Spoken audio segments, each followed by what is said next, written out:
कारोकारी जेको हिकिड़ो main issue थी वियो आहे असांजे सिंध लाइ हिकिड़ो नासूर बणिजी वियो आहे जंहिंमें औरत खे बेगुनाह ज़्यादती करे उनखे क़त्ल कयो पियो वञे।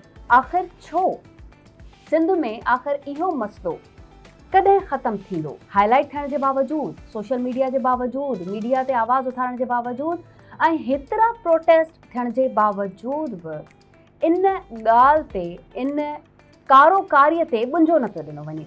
मां तव्हांखे ॿुधायां त सिंध में हलंदड़ साल जे पहिरें 3 माही दौरान कारोकारी करार ॾेई 27 औरतुनि समेत 36 ॼणनि खे क़त्ल कयो वियो आहे।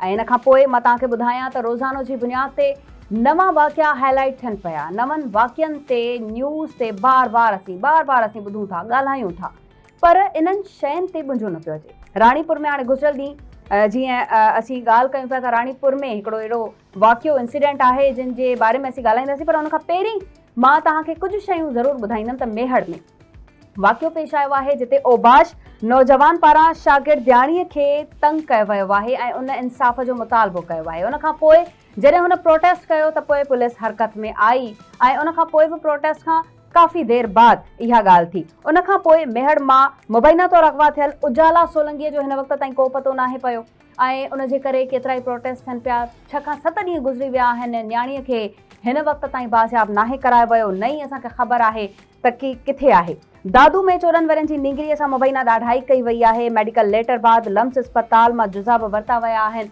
जंहिंखां पोइ हिकिड़े मुजरिम खे गिरफ़्तार कयो वियो आहे ऐं उन जा बि जुज़ा वरिता पिया वञनि। इन खां पोइ मेहड़ में शागिर्दियाणी खे हीसाइण वारो वाक़ियो पेश आयो आहे ऐं उन जॾहिं प्रोटेस्ट कयो त पोइ पुलिस हरकत में आई।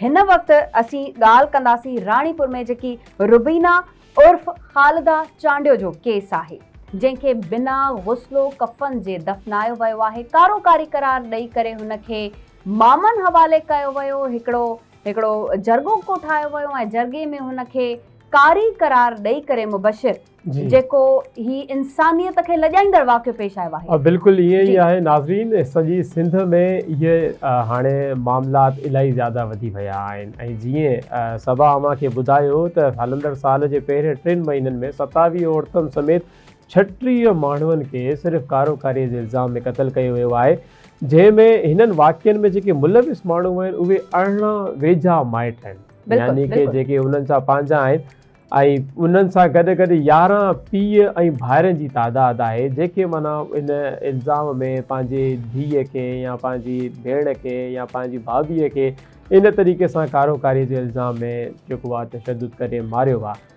असांजी इहे ॻाल्हियूं अञा हलंदियूं, मज़ीद असां कुझु रिसर्च हिन हवाले सां कई आहे जेका असां तव्हांजे अॻियां रखंदासीं।